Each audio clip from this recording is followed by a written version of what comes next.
va bien. J'espère que vous allez très bien. Connectez-vous. Chers parents, chers amis, chers frères, chers sœurs, mettez-vous en ligne. Partagez le direct, c'est important. Je ne suis pas trop en forme. Donc, on ne va pas durer, comme vous voyez. Didier ne se porte pas bien. Mais ça va aller. Alors, bonsoir à tous et à toutes. Pour tous ceux qui ne me connaissent pas, je suis l'incontournable qui a compris tout terrain. L'homme dont on parle, l'homme qui n'a pas froid aux yeux. L'homme qui ne mâche pas ses mots. Vous pouvez aussi m'appeler devant la ville. L'homme n'est rien, gouverneur, diarrière, docteur, modon, appelez-moi Boubou, laisse-moi mourir, 5 plein droit, El Padrino, Camari, des ou la Mogia. Alors, nous voilà à nouveau devant cette caméra pour parler de ce qui se passe en Côte d'Ivoire. C'est important. Non seulement nous allons donner le véritable nom de Chris Yapi, et par la suite, je vais donner un conseil à Afim Guessan, qui lui, il prend des risques par rapport à ses déclarations. Et il tient des déclarations sans faire attention aux conséquences de ces déclarations. Alors parlons d'abord de Chris Yapi. Vous savez, le gouvernement ivoirien a activé son service de renseignement pour essayer de connaître le sueur Chris Yapi, mais il n'y parvient pas. Et ce dernier, il participe au plan de l'opposition pour pouvoir semer le désordre et le chaos en Côte d'Ivoire par rapport à tout ce qu'il rencontre sur les réseaux sociaux, à travers Twitter, YouTube et Facebook. Nous voyons cela et nous avons décidé d'aider le gouvernement ivoirien à retrouver ce dernier, c'est très important. Ce monsieur, il n'est pas autre personne qu'un agent de renseignement français qui travaille pour la DGSE et le Mossad. Mais c'est un milliardaire qui réside. Il faudrait que les gens le sachent. Il s'appelle monsieur Pierre Fakouri. Il a une société du nom P-Info. Et c'est son fils qui gère cette société aujourd'hui en Côte d'Ivoire. C'est une grande société. Ce monsieur est l'ami intime de la première dame ivoirienne, Madame Dominique Ouattara. Et il est aussi l'ami intime de Nati Baba, c'est-à-dire la seconde épouse de Laurent Gbagbo. Je tiens à vous rappeler que pendant la crise post-électorale, avant le déclenchement de la crise, Nati Baba avait fui Abidjan. Elle s'était dirigée au Ghana et tout. Après l'arrestation de Laurent Gbagbo, les autorités ivoiriennes avaient voulu poursuivre Nati Baba pour saisir les biens, tous les biens qu'elle avait emportés avec elle, tout ce qu'elle avait détourné.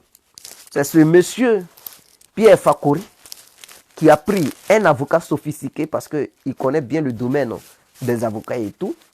C'est lui qui lui avait donné un avocat et payé l'avocat pour empêcher les poursuites qui allaient être lancées contre Nati Baba. Donc c'est ce monsieur qui fait amitié avec les épouses plutôt, des présidents de la Côte d'Ivoire qui infiltrent le gouvernement sans que les différents gouvernements ivoiriens ne sachent réellement qui est ce monsieur. Parce que c'est un milliardaire. En Afrique, le problème, c'est que quand tu es blanc et que tu as des milliards, on ne pense pas que tu puisses jouer à ces genres de coups. On ne pense pas que tu puisses être impliqué dans ces genres de choses.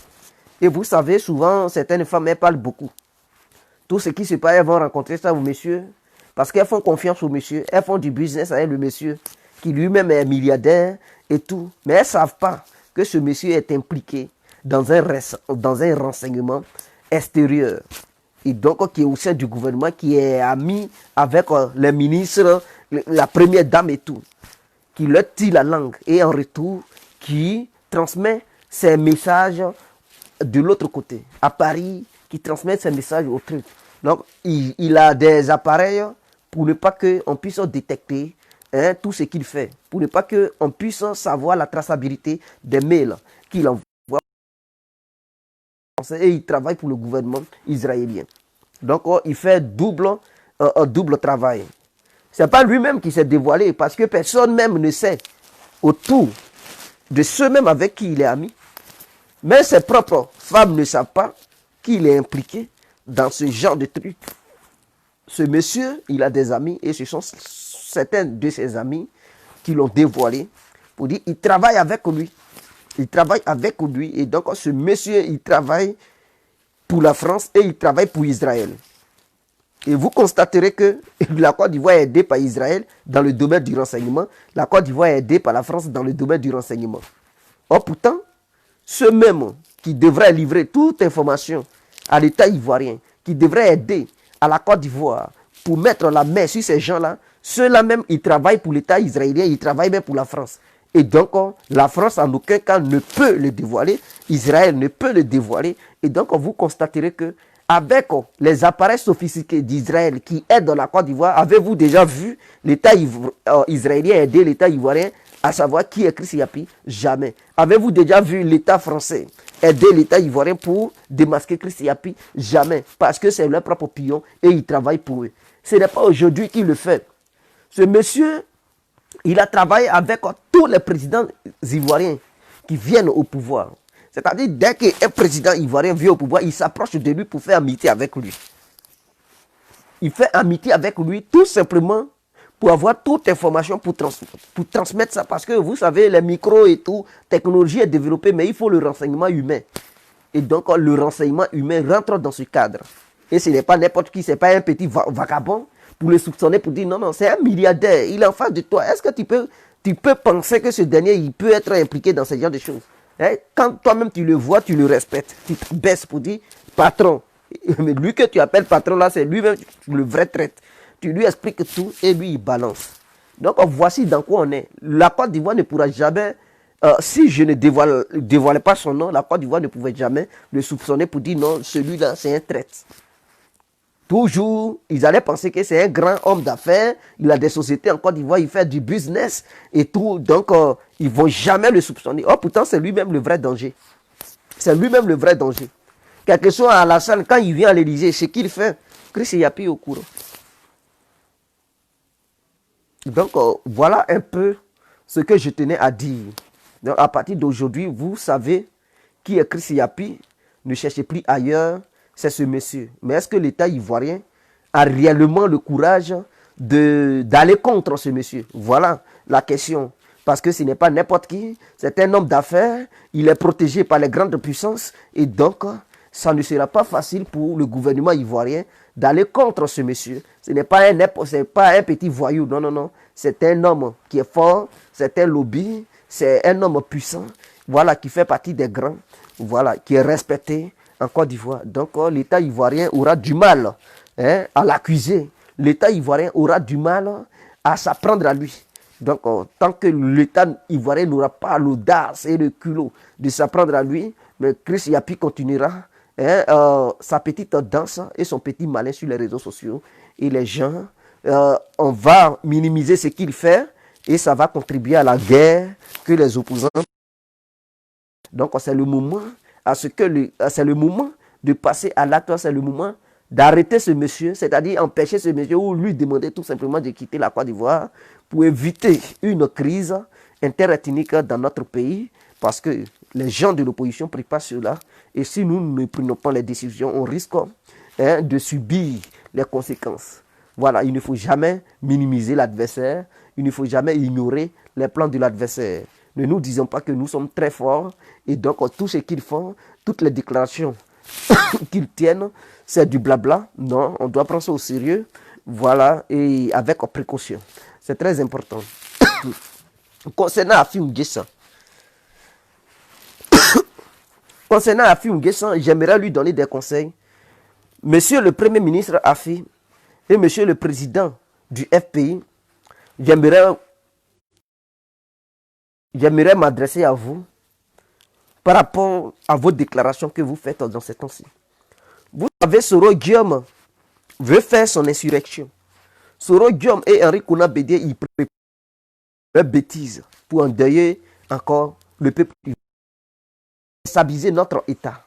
Ils veulent déstabiliser notre seule nation que nous avons. L'identité ivoirienne. Ils veulent détruire cette nation. Toi, Afi N'Guessan, la on est tort. C'est-à-dire, le Conseil constitutionnel s'est appuyé sur les lois pour valider ta candidature parce que les règles exigées ont été remplies pleinement. Voilà. Donc, les Ivoiriens t'ont fait confiance. Ils t'ont accordé les parrainages et tu as lutté pour payer tes 50 millions.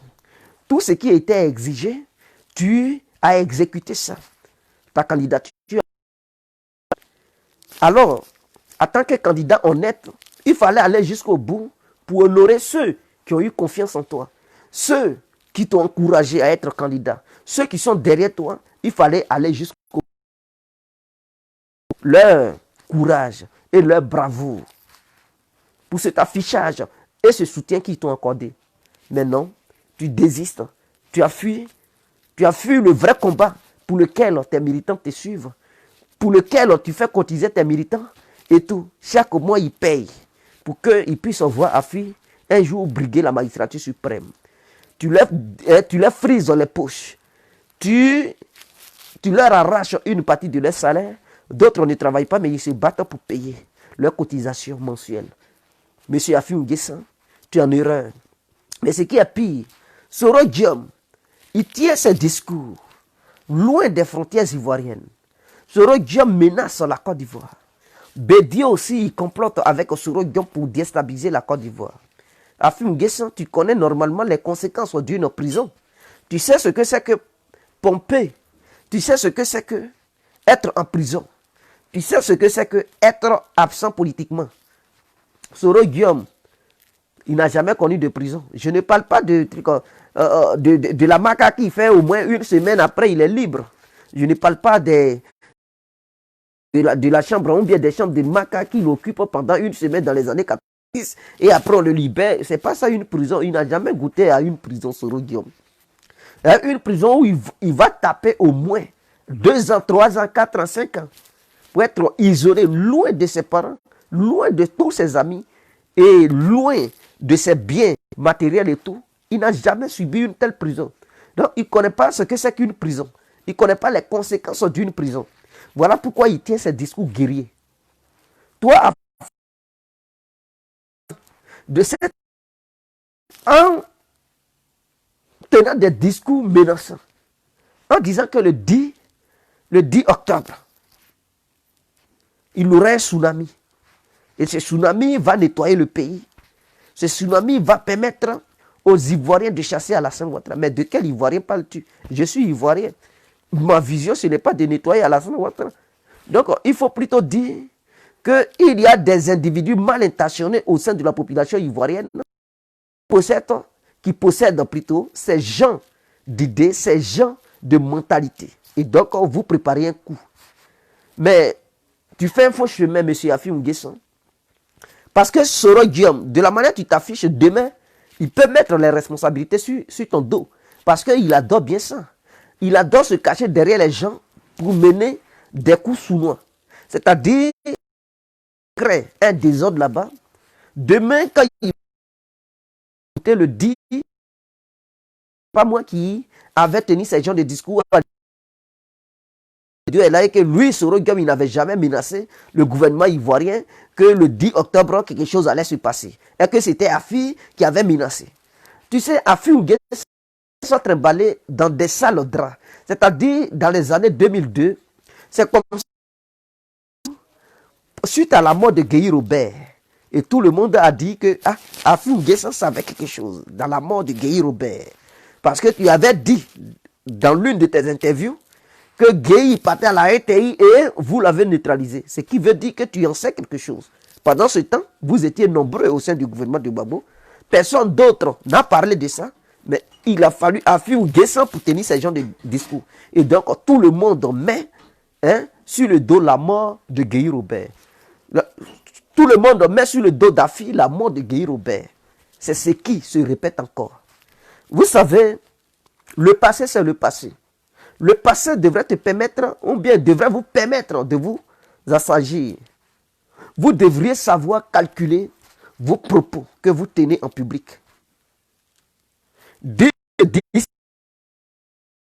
Si vous, Affi, vous n'avez pas les moyens de vos propos et que quelqu'un d'autre en a les moyens et qui profite de ça pour s'aimer le chaos, mais vous aurez des problèmes.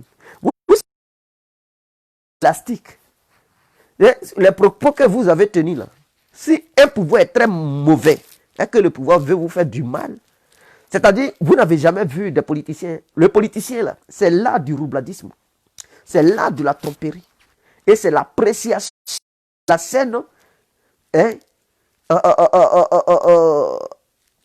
qui s'impose, qui se voit en même moment. C'est l'ambiance de la scène que les gens vivent automatiquement. Un politicien peut dire, j'avais dit ça, mais voyant le changement de la scène et la danse, quand je n'ai plus dit ça, les données ont changé et il peut tenir un autre discours. Vous savez, M. Afi Nguessan, si Alassane Ouattara était mauvais, ou si Alassane Ouattara veut profiter de vos propos pour vous arrêter, Alassane Ouattara même lui-même, il peut demander à Maître Bakayoko, écoute, organisons un petit mouvement qui va pousser certains individus du RADP à vouloir déstabiliser le gouvernement et profiter de ça pour dire, ah, c'est Afi qui a menacé, donc c'est Afi qui est à la base. Et ils arrêtent Afi. Et puis c'est tout. Et ce sont des preuves qui attestent. Et ils arrêtent ces éléments-là pour leur demander qui vous a envoyé. Et ces éléments vont être les membres du FPI qui nous ont envoyés.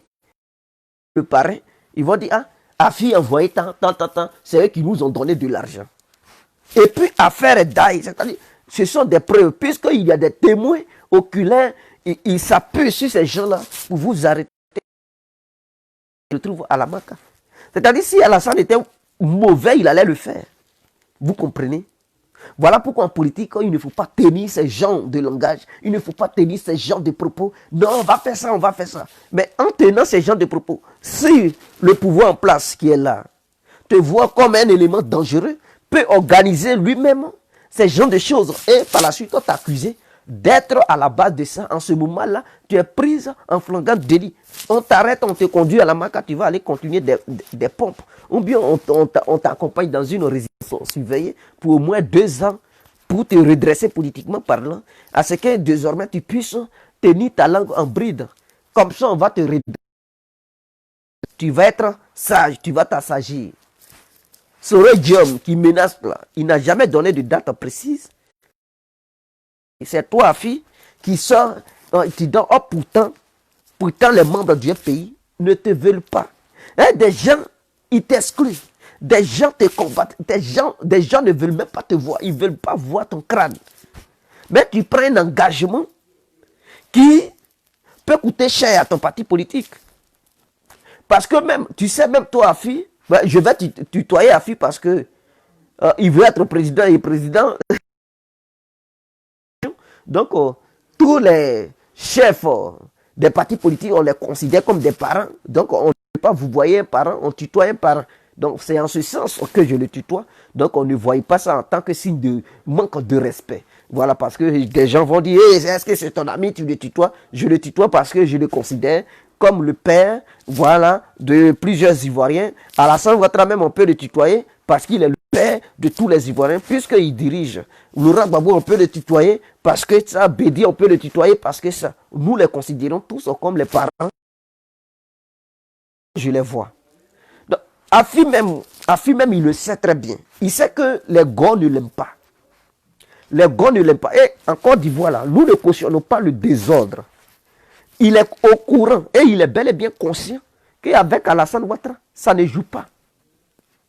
Avec Alassane Ouattara, ça ne joue pas.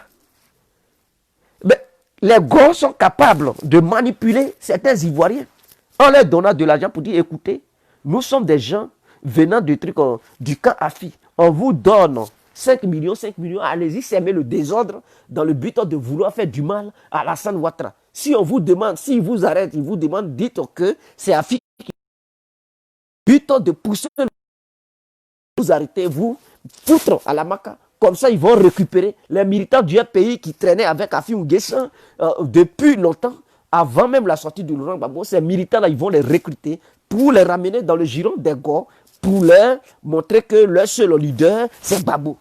Donc, lorsque on est dans un combat, on est dans un duel avec un autre groupe politique, lorsqu'on fait des déclarations, on doit savoir peser les mots, on doit savoir faire très attention. Parce que tes déclarations vont décapiter ton parti politique. Puisque toi, le leader, si tu as été arrêté, mais tous ceux qui te suivent, ils vont déserter. C'est comme si on parle de Soro Guillaume. Imaginons, racisme et tout. Imaginons si Soro Guillaume est arrêté. Qui encore va dire, ben, je remplace Soro Guillaume, je vais mener la lutte contre Alassane. D'après le mouvement du GP. RADP. Si Soro est arrêté, eux tous ils deviennent RADP. Ils vont dire, on fait comme, ils vont se rallier. Donc c'est le leader qui fait le truc. Imaginons s'ils arrêtent Blé Goudé. Pour dire, écoutez, on neutralise Blé Goudé, il n'hésite. Du coup, ils vont dire, si Blé n'est pas là, Gbagbo est là, on est go. Ils vont redevenir go. Donc, vous comprenez, l'enjeu est assis. C'est comme si Alassane est là. On dit, bon, Alassane n'est plus là et tout. Mais le RADP risque le temps de préparer un autre leader pour incarner tout le RADP et que Alassane, tout d'un coup, il quitte là et puis il ne donne pas de mot d'ordre. Mais le RADP risque de se diviser parce qu'il aura des oppositions à son sein pour dire non, c'est moi, je suis le leader. L'autre va dire c'est moi. Et ça va partir en désordre. Chacun. Et le RADP risque d'être divisé. Voilà pourquoi lorsque tu es leader et que tous tes fans et tous ceux qui approuvent ton idéologie, ils sont derrière toi, il faut savoir mâcher tes mots. Il faut savoir tenir des propos pour ne pas te retrouver en prison, afin de ne pas décevoir tes militants et militantes. Donc, ce sont ces conseils que je donne à Afi N'Guessan.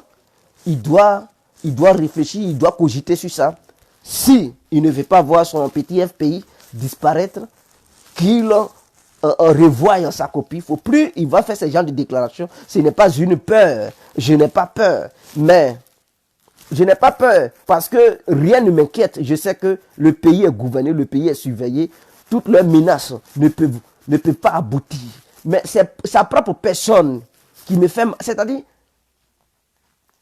j'ai mal. Quand je le vois, je ne veux plus le voir en prison. Je ne veux plus voir Afi en prison. Je ne veux plus voir aucun citoyen en prison. Parce que c'est eux qui les manipulent. Ils s'en vont casser, ils s'en vont détruire. Et après, ils se retournent en prison. Et suite à ça, ils les abandonnent là-bas. C'est ce que je ne veux pas. Et donc, moral bol ce soir, c'est de demander de retirer ses propos et de savoir tenir des propos dans des lieux publics pour ne pas que lui-même, il se retrouve en prison, pour ne pas que le peuple ivoirien se retrouve en prison, parce que ce sont ces genres de propos qui poussent les gens à détruire la nation, à détruire la société dans laquelle nous vivons, qui est la société ivoirienne. De passage, j'aimerais saluer Kakabe, qui a démontré que lorsque une partie du peuple te fait confiance et t'accorde sa confiance et te demande vraiment de les représenter à un concours, il faut aller jusqu'au bout. Parce que Kakabe est en train de laisser des traces. Il est en train d'écrire l'histoire. Kakabe, bravo à vous. Vous avez démontré que, en Côte d'Ivoire là-bas, vous êtes populaire que certains leaders de certains partis politiques en Côte d'Ivoire. On voit souvent certains leaders de certains partis politiques, quand ils font leur référendum ou meeting, il n'y a pas assez de monde comme ça. Et donc, Kakabe devient le numéro 2, le plus grand politicien numéro 2 de la Côte d'Ivoire. Après Alassane vient Kakabe. Il est l'opposant numéro 1 d'Alassane Ouattara. Donc, statistiquement parlant, Kakabe devient la deuxième personnalité forte du pays. Il n'y a personne d'autre. Tous les autres ont fui. Donc, ce sont des fuyards. Et lorsqu'on fuit, l'opposition. Kakabe va désormais représenter l'opposition et il à Alassane Ouattara. Donc, nous lui accordons. Alors, Kakabe, vas-y de tes rêves. On ne sait jamais. On ne sait pas quel qui peut tuer l'oiseau. On ne sait jamais quel caillou qui peut tuer un oiseau. On minimise Kakabe ici. Vous avez vu son investiture, il y a eu du monde. Des vieux étaient présents. Et ces vieux viennent de tous bords. On prend ça au sérieux. D'ailleurs, Kakabe, moi je le prends au sérieux. À affronter Alassane. Et c'est très important. Alassane aime les jeux serrés. Alassane aime une dualité puissante. Il n'aime pas les faiblards. Donc, il aimerait encore que KKB augmente sa force de frappe pour qu'il puisse le croiser le 31 octobre. Comme ça, tous les deux vont se mesurer sur le terrain. C'est un derby et il faudrait qu'il y ait un gagnant et un perdant. Et ce jour-là, on saura qui sera le gagnant, qui sera le perdant. Et le perdant reconnaîtra sa défaite et le gagnant ouvrira les bras pour demander au perdant et à son équipe de venir travailler au nom de la Côte d'Ivoire. C'est ça. Donc nous partons dans une nouvelle phase de la démocratie où lorsqu'on gagne quelqu'un, il prend son téléphone et il appelle que il reconnaît sa défaite et il félicite le gagnant. C'est de ça qu'il s'agit. Et donc, je vous remercie infiniment. Je ne vais pas, vous savez, je suis malade. Je suis malade, mais je fais un effort pour faire ce direct. Voilà pourquoi je ne suis pas trop. Voilà. Partagez ce direct massivement. Et je vous rappelle encore que Info Afrique, parce que j'avais une page du nom Info Afrique a été piratée. Donc, je ne contrôle pas. Toutes les publications que vous voyez sur Info Afrique ne viennent pas de moi. Moi, Djedje, je ne publie plus sur Info Afrique, ça fait longtemps. Voilà, ça fait un bon moment, je ne publie plus là-bas. Est-ce que vous me voyez là-bas faire des directs? Non. Les directs se font sur cette page. Fin des perturbateurs politiques, c'est sur cette page que je fais les directs. Donc, abonnez-vous sur cette page et désabonnez-vous sur Info Afrique parce que quelqu'un m'a piraté cette page et la personne vient sur moi, mon propre Facebook, pour télécharger mes photos et aller publier ça là-bas, pour faire croire aux abonnés que c'est Djedje qui anime toujours cette page Info Afrique. Ce n'est pas moi. Je vous exhorte d'aller même signaler Info Afrique. Signaler ça pour que Facebook puisse bloquer ça pour toujours. Donc, je vous remercie et partagez ce direct. Ciao. Que Dieu bénisse la Côte d'Ivoire. C'était l'incontournable bien complet. Ciao. Bonne nuit et que la paix soit sur notre nation, la Côte d'Ivoire.